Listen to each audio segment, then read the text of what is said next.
that was an amazing film, I thought. Extremely well shot, if you forgive me for saying. Well, no, you won't forgive me for saying, but I mean, very professional, I think very glossy, but not in a bad way. I think, it was professional, it was tripods, it was cranes, and the lighting was absolutely dead right, I thought. Was that your approach to the film? Well, we wanted to basically make a story like this accessible. I think that was the number one priority. I think the core of the story and the humanity of it was the most important. So we really weren't interested in making a kind of photo essay in a way. My inspiration was pretty much from almost like if National Geographic were about to do an expose on drone warfare, how would they approach this? And it always seemed to me that those National Geographic articles on things like this, they concentrated on the people and the faces and the portraiture, and that was my approach. Definitely Gavin, who has a fantastic photographic kind of director. He's a brilliant director. It was a joy to work with him, and he definitely concurred on that. Did you reference, I was reading somewhere that you referenced some Magnum photographs of wars and war zones and this stuff? I do it often. It's almost my first, the Magnum website is almost my first point of reference. If it's something that is accessible in time or the place. Because I think it's a really unique approach to kind of how we view the world. And it's a really interesting one. I find it's usually done by people who put their lives at risk, yet we kind of drink cappuccinos and recreate it with air conditioning. And they do all the hard work. I'm a big fan of almost every single Magnum photographer. And I think you kind of start from there because I think they have the humanity down firsthand. In a way that probably painters don't, other filmmakers don't. It seems to be more on a photographic level, first-hand account as opposed to a diffused second-hand approach. As opposed to a Hollywood approach. And And so did you research the technology that was available at that particular time? Incorporated? All the technology was what we knew was available 1 or 2 years earlier than when we shot it. It is far more advanced now. My last conversation with Gavin was that those little drones are armed now, so they can send a bug in and kill someone at the same time. They don't need to send a Reaper drone. So those little, the birds and the little animals, they actually exist? Yes. Yeah. That's old technology. Yeah. But the pictures you got from them presumably were a little bit of a cheat, maybe? I don't know. It is a cheat in terms of this film, but the technology that they use is similar to, it's different to having a large sensor. It's lots of very small sensors, and that's how they can hone in on a certain magnification while keeping the width of everything on a monitor. It's like thousands and thousands of little, pretty much telephone cameras. The biggest technology kind of thing to overcome, and it doesn't change for what we do today, is batteries and memory. Yeah. So we added certain things, like the battery does go out in the film. Yeah. Which you used as part of the story. But that is definitely, those are the limitations of that technology. Right. I went the other way, though, in terms of how to shoot it. I thought there's a way of what it's supposed to look like, but I didn't think that was the best way of how to shoot it. Yeah. Because you had there were a lot of large images which you were enlarging. I mean, quite a bit. Now, could that have been done in reality, or was that just something that you took on board in order to tell the story?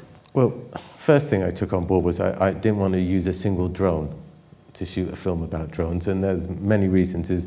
They seem to work within kind of what the parameters of the military, but we shot this in South Africa. At a certain time of year, you have these southeasterly winds, they're 35 knots every day from morning till night. You can't fly a drone. There's a small child underneath. I did everything mechanically with cranes, and predominantly techno cranes, some helicopter work, and some wire cam. But that was an interesting production meeting, to go in and say, I don't want to use a drone.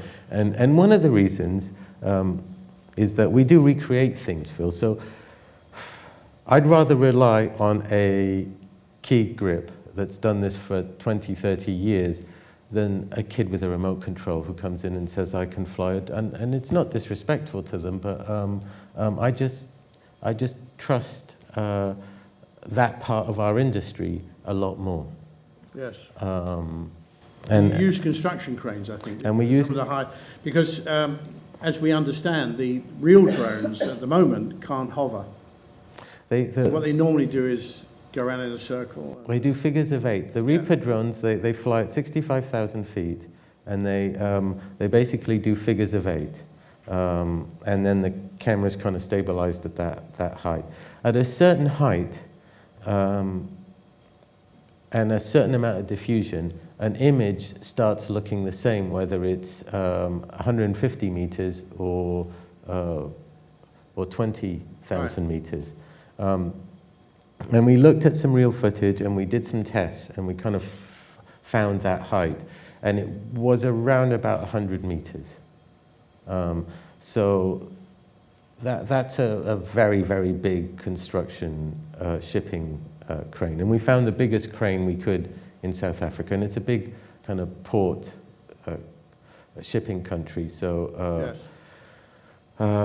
standard remote heads, gyroscoped heads like Libras, etc., don't work at that height. The shake's too much at that lens size. So we used a Cineflex, the helicopter mounts, and they worked. On the wider shots, we used Libra mounts. And basically, whether it's in the military or in kind of film work, they are all operated. So I thought, and even in our film, we have a kind of camera operator in the film. So I designated the cameras to specific operators. So Skip, who was our helicopter operator, also put his mount on the crane and operated that camera. And I thought there'd be a continuity. Now, whether the audience notices this or not, but it was my way of kind of allocating responsibilities in a way, but also ensuring a certain kind of continuity in and there was a little bit of movement always with the overhead. And that was that. Did you make that happen, or was it happening anyway? No, we made that happen. Yeah. I'm just thinking about you hanging this camera, you know. Yeah. No, so we had specific, like the construction crane and the helicopter worked the Reaper drone cameras, and then all the bugs were off techno cranes. Right. Yeah. No, interesting. Yeah. Very interesting. And also, in terms of picture quality, did you feel that there are those little animals that that are in that, the bird and everything? Did you feel you had to make a difference in the visual quality, or? We started thinking in those terms, and it gets a little unnecessary. And you just don't know where you're going to use it. So what we ended up thinking is we did it in the grade. We did a reverse aberration on the bug cameras, and did a kind of spectral kind of effect on all cameras and lenses. They basically start deteriorating on the edges. So that's how we kind of thought about it. Right. The smaller the cameras would be, in particular the bug as opposed to the bird would have certain color aberrations on the edges. Right. So, presumably you did those from a crane? They were all done on a technocrane. So trying to put a tiny little camera on a great big technocrane doesn't, you'd have to weight it so much, it ended up being pointless.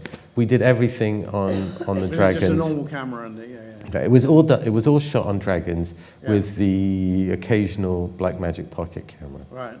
Yeah. And did you, all the images that Helen Mirren sees, presumably they were shot live?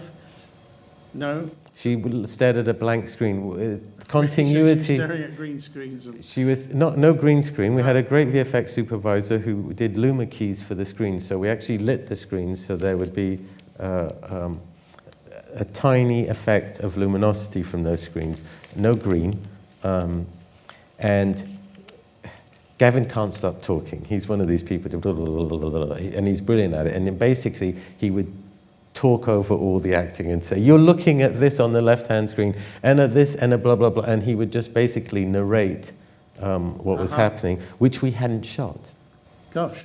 And So he all had that it came all later, in his... in fact, Yes, and that was the problem. We would have loved to have done it live, but our schedule was such that our actors were never in South Africa at the same time. So you could never do a scene with Helen Mirren and Aaron Paul together. Helen came first, so she had to do all her scenes to a blank screen and talking to Gavin. And then they just all kind of followed from there. But basically, Gavin did everything. Well, that's his job. Yes, what directors do. But he basically narrated it for them to look at, and he also did the kind of dialogue. Right. And all your locations were actually in South Africa, in fact. Yes. Yeah. We never went anywhere else. Right. Even including what was meant to be Surrey or whatever. No, that was all in. Yeah. And all pretty much within Cape Town, except the Nevada footage, which was further north. And did you use Red Dragon with G series anamorphics? Yeah. And that was for everything, more or less. I think we used a few spherical lenses. Blackmagic you used, I think, at times. Blackmagic with some Leica lenses and some Lumix. That was mostly for... some of the surveillance footage and the photography and video work of the two not the surveillance footage that was live, but the surveillance footage in terms of reconnaissance and espionage work that they had done, dossiers and documents on the three suspects. Yeah. Was on a Blackmagic. Plus, we attached it to things like rifles and just got some hard to kind of achieve shots. Those shots make it very briefly in the film, but it was just interesting and fun. Right. We did want to make it visceral and make people feel in the moment. So some of the techniques were just to achieve that. Yeah. So were you able to shoot in sequence or? Completely, again, Completely out of it was all down to cast. Yeah. I mean, that's quite, mixing it all together with all the special effects and one thing and another. And, it's tricky stuff, I think. And I have to say, we did do real, like that explosion's all for real. Yeah. Mickey, our SFX supervisor, definitely, he sat down, he thought about what a load is and how high it would go, where the fireball would go. The fireball went above the crane, so it went above 160 meters. Right. But a real drone would be probably higher than that, would it? A real drone would be 65,000 feet, Jesus. So it would be in space. Yeah. Just on the perimeter of atmosphere and space. So you're bending the rules a little bit. Yes. Yeah. No, but I think it worked extremely well. I mean, you were operating a camera, I think, some of the time? Yeah, which is really rare. And I really enjoyed it. I had James Frater did Steadicam and B camera, and he did a brilliant job. I was out of my comfort zone of operators that I'm used to I've worked with for many, many years, and I kind of just said, okay, I'll do it. And it was fun. And you didn't find that a trial, looking through and lighting and... It is a trial, especially with 2 cameras all the time. And a learning curve, in a way. But it was a get your hands dirty type of film, so it kind of made sense to do it that way. Yeah. I mean, I know you're a fan of lighting with the eyepiece. Yeah. So working with 2 cameras, was that an issue for you? Or? I lost even more weight and ran around a lot and jumped from one camera to the other. But it also, I mean, at the end of the day, you know, I think I haven't done that. I think the last time I operated was The Other Man, which was probably 8 years ago. Yeah. And I've never taken my operators for granted, but certainly every time I said to Gavin, you know, I wish I had an operator here, he'd say, but you're having fun, aren't you? And I'm like, of course I'm having fun, but that's irrelevant. Yes, absolutely, yeah. No, good stuff, and also terrific stuff. I mean, it's tough, I think, operating and lighting all at the same time. And now, the crew you work with, you did a lot of commercials in South Africa, I think, and they came from that. So you obviously know them well. And, yes. Yeah. The only thing that you don't use on a commercial is an operator, and that's where I felt.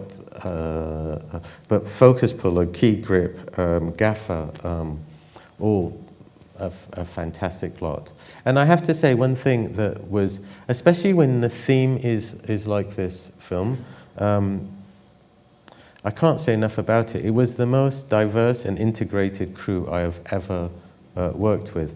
And I think we should kind of give a real nod to South Africa for this, in that they've gone through this awful process and this horrible history, and they've come out of it, and they make an effort. And they make an effort to be integrated and be diverse. And to a large extent, I wish the UK was like this, because it is more integrated in South Africa than it is here. Yes. With all that history behind it. And I have to say, to a large extent, it puts us to shame. Yeah. I've never been on a crew like that, and I loved being in a crew like that. Oh, good. Yeah. Is the sorry, I lost your train of thought. But the I know I was going to say this was your second digital feature. Mm-hmm. And so, what do you feel about digital now? I don't think I could have done this film on film. First of all, there's no lab in South Africa. But B, it was about digital technology. It just made sense. Absolutely, yeah. I have to say, I love both. It depends on the film. Yes. And I feel there's an intrinsic kind of medium for each film. There's no way I could have done lock analog. And at the same time, there is no way that Cinderella would have looked the same digitally. It just wouldn't. So you choose the right kind of, it's a sensor is like film stock. So we now can choose film stock, and we can choose sensors. And that's how I think about it. Right. And why did you choose the red camera? Was there a particular reason? Or? There's a couple of reasons. One was the size, and that's always, like for example, when I choose a film camera, I just can't help but use an XL because it's the smallest camera. So I, by default, go to the smallest kind of camera available. But I also think that there are many things I love about the Alexa and many things I love about the Red. But one of the things I love about the Red is the definition. I find it kind of, it just has more pixels. It seems more clearly defined. It has a certain acutance, which is what we would use in film terms, kind of. And I thought that was kind of accurate to this surveillance because it was of the moment, and that's what's Yes. going on now. Yeah. Yeah. And now your next movie is going to be 65 millimeter on film. So how do you feel about that? It's a challenge, and it's the right thing for that film, but and something new to learn, and an opportunity, of course, because they come once every 2 or 3 lifetimes, I think. Yes. It should be interesting on a small train. And you've been shooting in New Zealand plates, I think. Yes. This is Murder on the Orient Express, directed by Kenneth Branagh. And you were telling me earlier about the way you're going to do the background plates, which I thought was a fascinating explanation. Would you like to tell us that? Yes, we're going to use a bit of LED technology for outside the train and actually do things in camera. So I think basically our aim on the film is use some old technology, use some modern technology, but really try and get an in-camera experience. Yeah. I think that's really what drives all of it. Yes. No, it's fascinating to me. You can actually see a background plate while you're actually shooting it. Yeah. Instead of just people looking at green screen and all the rest of it. It's a lot of the things that make up the illusion of a CG shot, spectral quality of kind of light passing through a window, reflections, all these small minor details. The illusion of movement on a stationary train on a set, when you analyze it, is not one big thing, but many, many, many kind of small things. It's how a curtain moves, how water in a glass moves, how people react when they walk, or Yes. and then, but one other big thing is the reflective quality of basically a room with many, many windows. And unfortunately, green screen can't do that. The idea behind trying to do a process like this was really from our VFX supervisor, who said that there's things I just can't Yes. do. So it's not about, and again, it goes through,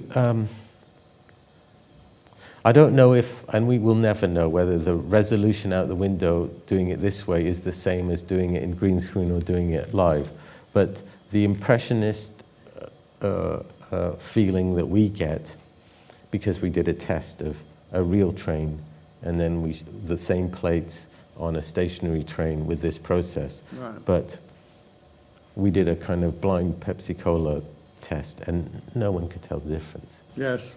And so I think, that's the thing about kind of being impressionist. It's often more accurate than kind of, and I think that's the approach to many things. Just think about that, the impressionism, rather than, God, how many pixels, or all these other things. Yeah, it's the overall effect, Yes. where the audience believes in Yes. it and is in with the emotion, Yeah. and whatever. And getting back to Eye in the Sky, did you think about how the lighting should go in terms of where you were, and in particular, presumably each set was done separately and probably in a continuous run? Yes, one of the things please don't misunderstand this. I love Ridley Scott films, but they have a certain kind of look. It's kind of dark, gritty, over contrasty look. And I actually thought, the interesting thing about this was you actually did the opposite. And this is what I saw looking at kind of these photos from these Magnum photographers about Somali refugee camps in Kenya, in that despite this awful conditions that people went through to get to these refugee camps, and all the characters that played Somali refugees in the film were Somali refugees. And so we had first-hand stories about just that, the how to get to these places, was that within all of that, there's a certain thing that identified their culture and their personality and their ethnicity, which had to do with color of costumes and a very vibrant color that wasn't subdued. So no matter whether you put them into this situation that's kind of this, they weren't dressed in black. Let's put it that way. Right. There was just this intense kind of, and to me, it translates as this really intense life force. So I actually wanted to make a really bright, colourful film about kind of death. Yes. But that's how people who want to survive death, I think, live. Yes. And it's a very kind of film approach that says, oh, let's subdue everything, let's make it grey, let's make it muted, let's kind of kill all this colour and make it a thriller. Yeah. I really didn't want to make this a thriller. No, I think it worked very well. I mean, I actually believe that every sequence was actually where it was supposed to be. Yeah.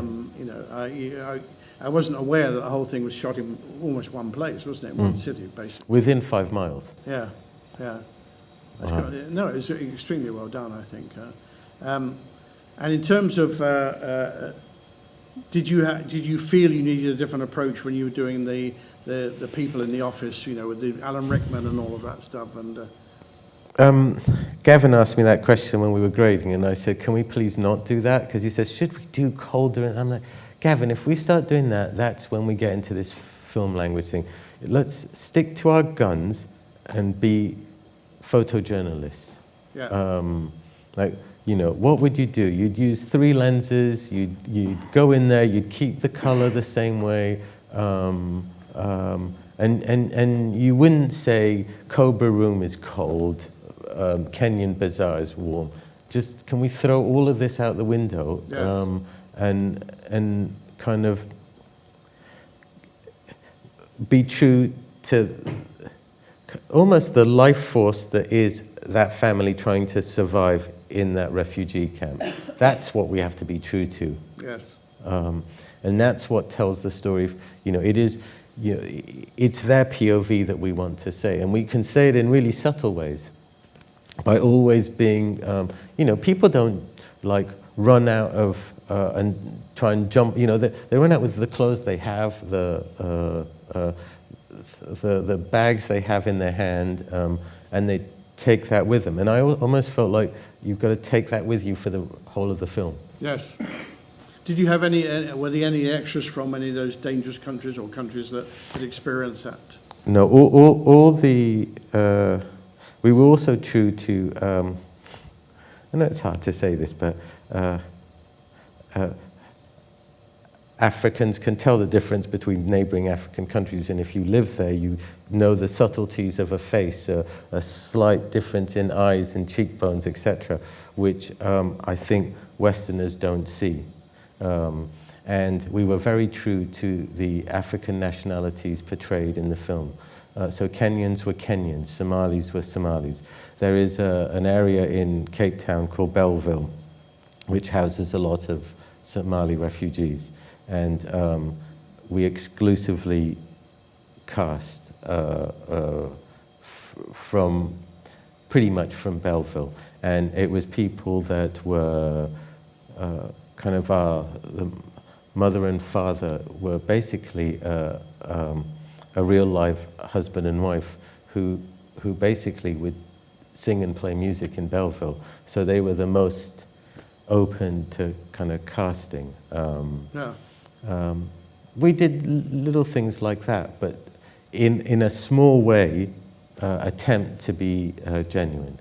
It's not a big way, but yes, they'd all managed to cross the border. Right, yeah. You know, not to Kenya, but to South Africa. And South Africa is the #1 destination for refugees in Really? Africa. Yeah.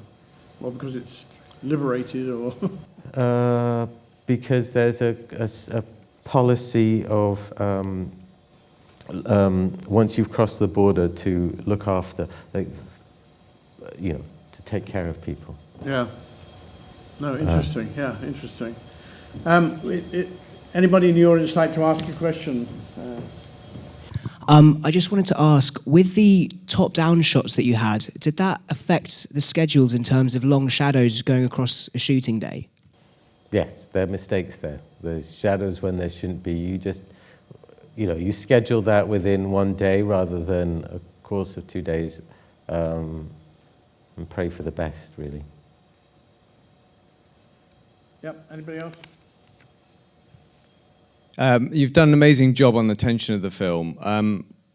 One of the things that really struck me is, how do you approach your camera movement? Just because the rhythms in the cut are fantastic. Is that how you saw is that how he saw the cuts from the beginning, and so you could aim for that? But it just slots really beautifully. I definitely always think of editing when kind of work with my operators of what's useful, what's not useful. There's a common word we always use, shoe leather. Get rid of the shoe leather and make sure that you're kind of operating in a way that's useful. But I think you plan, personally I plan as much as I can so that on the day I can improvise. And I like my crew, my operators, focus pullers, everyone really, to try and be up to speed on the prep that I have, and I try and share what I've done, which is usually an extended prep more than they have, and try and get them up to speed so that they have the freedom to improvise within these. I think I've said this a few times. I think you have to, I kind of think of it like you're a jazz band. You rehearse, rehearse, rehearse. They're standards. You know the songs. It's how you interpret it on the day, and on the day is for the rest of the crew is a reaction to the cast. So that's the song sheet in a way, but you can only do that if you're well prepared, and you've got the picture in your head, the whole picture in your head. And does the director, does he give you storyboards or shot lists or? We didn't. Is he that prepared, or is it? Gavin would come every day with a list of shots, no storyboards. But we just talked about it a lot. Yeah. I mean, you just need to talk about it a lot. Yeah, sure.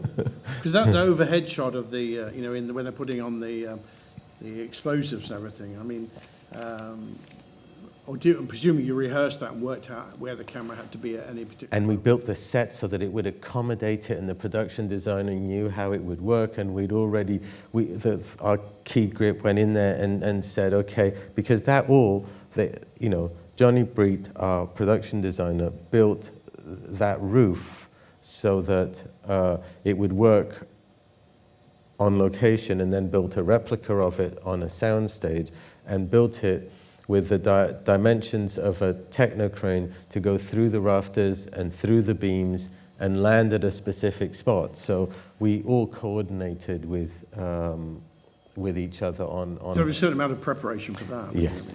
Yeah. But no storyboards, you say? But no storyboards. Interesting. Yeah. Another question. Sir. Hi there. Going back to something you said earlier about choosing red for its, I forget the word you used, but sort of the crispness and the sharpness of the image. And then when you hazed a lot of the rooms and you went with anamorphic lenses, is there an organic nature that you tried to get back to, even though you were on that sort of crisp look? Or I'm just wondering what the choice was there. Yeah, no, that's a good question. You kind of, I don't know how to, you kind of have to do tests and see what you like. I think personally, I like starting with something that's very crisp and then taking it back. I don't like to start with an image that's soft. Now, that's not to say that Alexas are soft, but there's definitely a sharpness to the red that I kind of enjoy working with, and I can either bring in or bring out. The G series are, I think, a well-balanced lens. They, in terms of, they're not a C series, they're not a Primo, they're in a good space in my opinion, and they're also an extremely reliable lens because they're so modern and so newly built.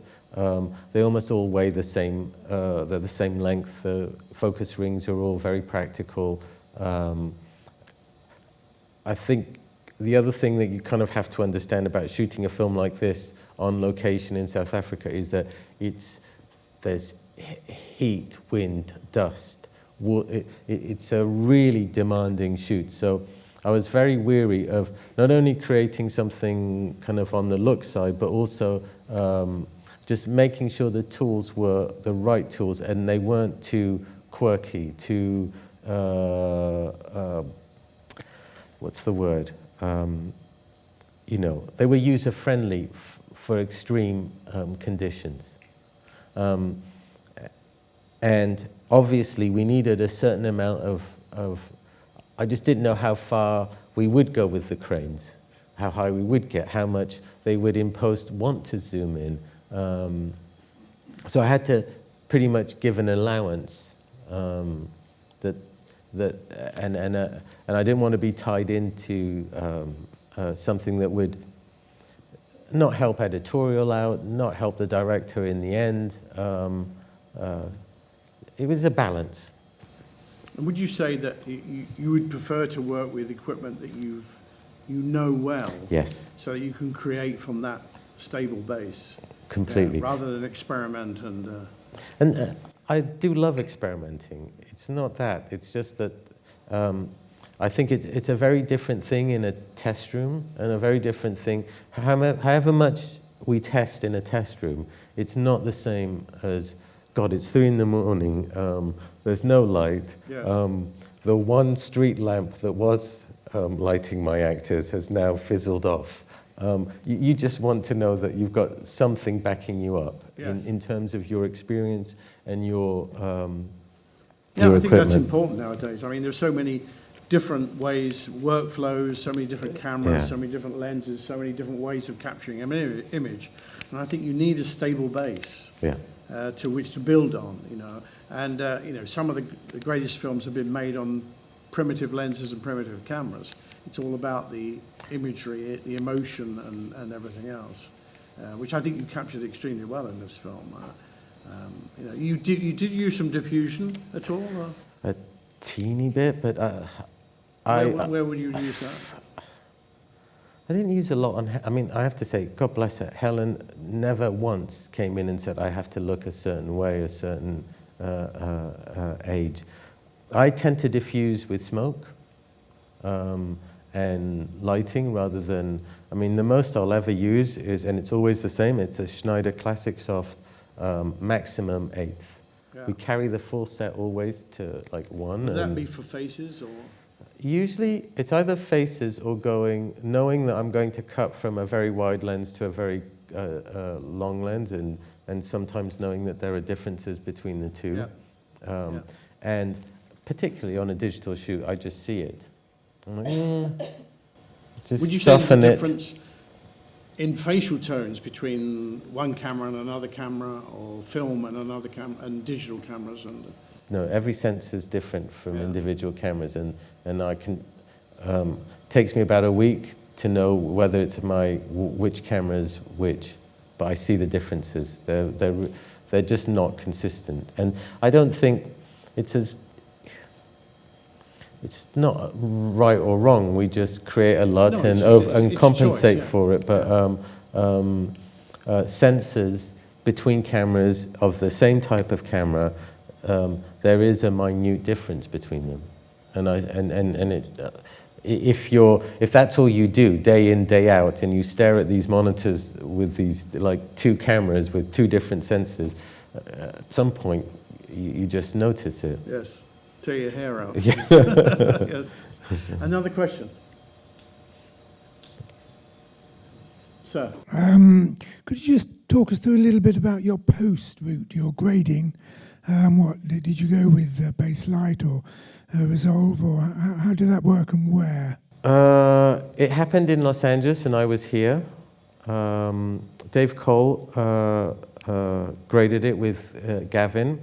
It was the only film I haven't managed to be at the grade for. We just had lots of chats and exchanged kind of photos and emails, and when we had, and I knew it was in safe hands with Gavin because we'd been through the whole prep process, and he was is really diligent in kind of preserving what we talked about. that conversation about contrast and how much of a thriller it was or not really came from a discussion when Gavin said, oh, should we start doing it colder here? And I sent Gavin an email and I said, this is what we talked about 8 months ago in prep. This was all the kind of research we did. This is what we said it would look like. And he's like, okay, I'm not saying another word. We will stick to that plan. You're absolutely right. I just forgot about it. I've been so tied up in editing and et cetera, et cetera. And basically, I spent about 3 or 4 weeks doing email exchanges with Dave and sending him all the 4 months prep I had done. And I felt that was more appropriate than taking images from the film and grading them and sending them to him. Right. I thought grading is an interpretation, and your colorist is an artist that you kind of share a credit with, and that it's a bit like getting the panhandle on an operator and Yes. and moving it around. It's an interpretation. Yeah. And I, even at long distance, I thought we got a good rapport, and it was his interpretation of what I was trying, and I was really happy with it. And in your daily process then, were you putting in a certain amount of look into the material at that point? We did have a colorist that was working on our dailies in Cape Town, and I made a conscious choice before, and I kind of fought for it, that I wanted it to be color corrected in a quiet room away from set by someone who is independent of the shooting process. I love digital, but I do believe that there are certain disciplines that come from shooting analog and in a photochemical way that I like to keep. And one of those is that dailies are processed away from the set, Yeah. with a neutral eye, and that you use these old-fashioned methods like talking to people and saying, I like this, I don't like that. Again, it allows for interpretation rather than parrot-style kind of obedience. Yeah. I don't know what the word is for it, but it doesn't mean that you don't kind of guide it along and put your input in.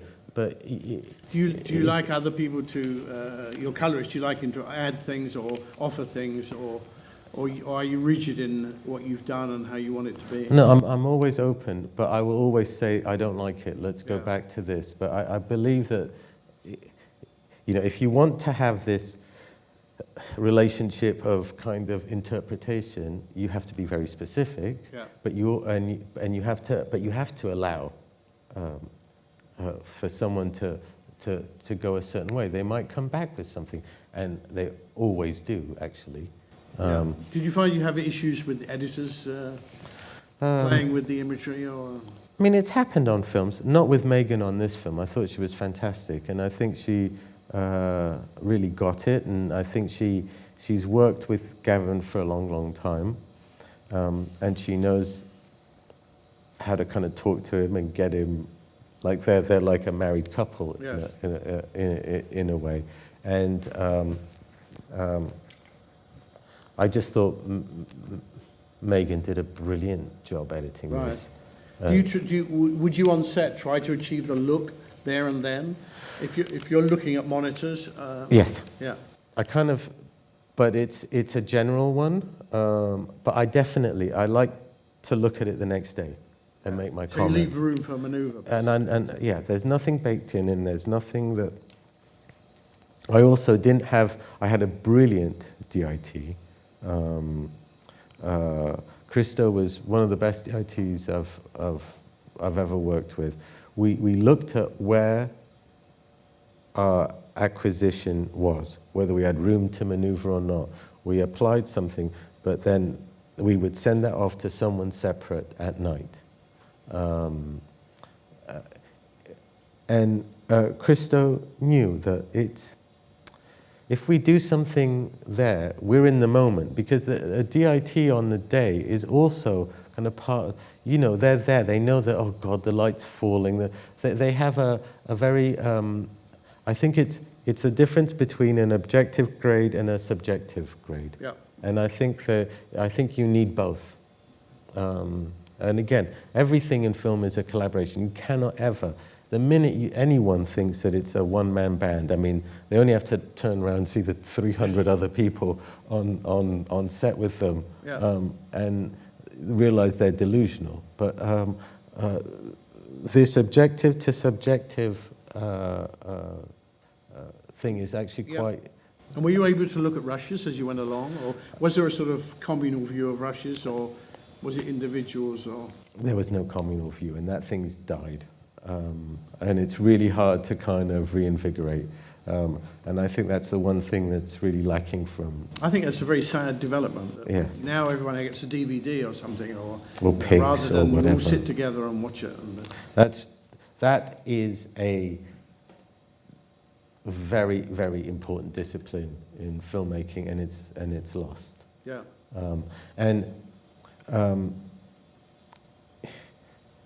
It's about being accountable, because you can hide at home and know that you'll fix it later, but the idea that you sit in the room with your colleagues and, oops, Yes.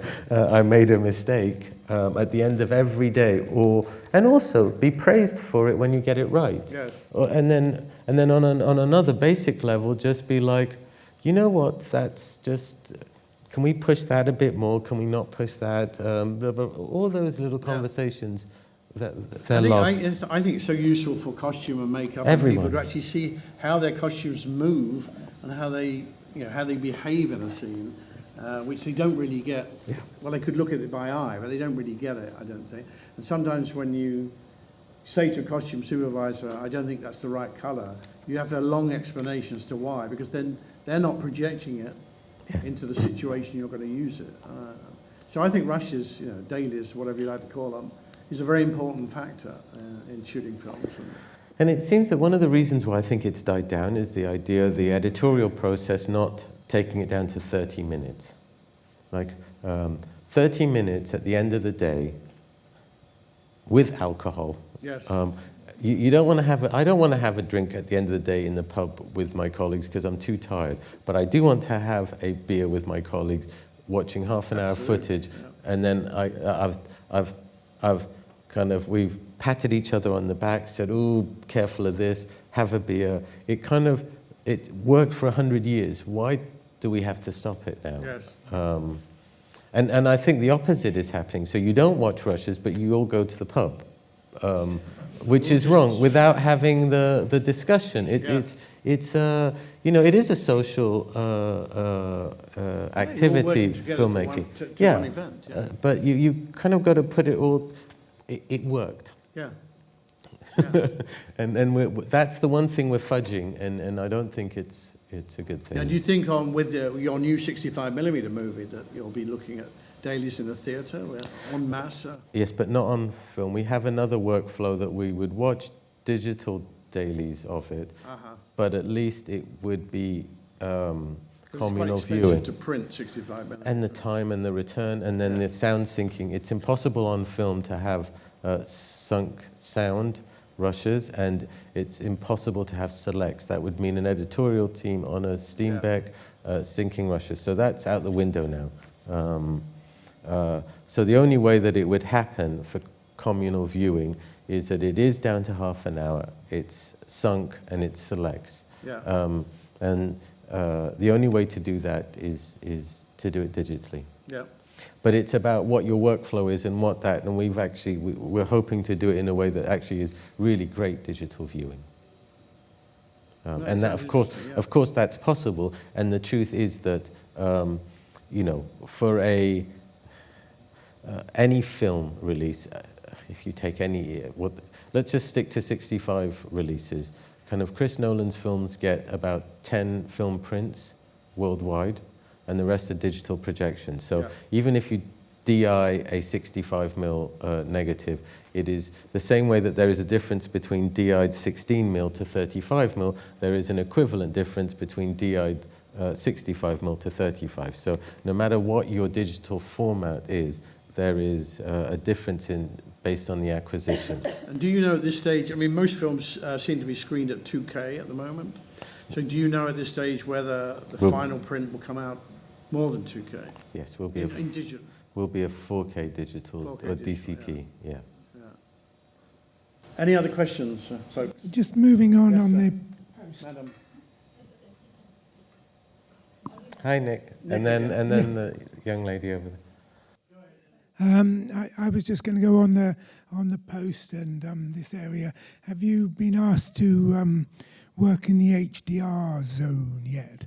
High dynamic range and the new display, both in cinemas and on television, that are becoming more and more common, I think, and they will.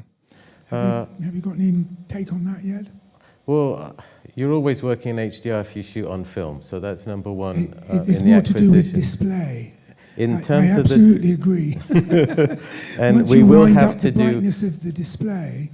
I think the first film that I'll ever have to do that on is on Orient Express, so I'm looking forward to it.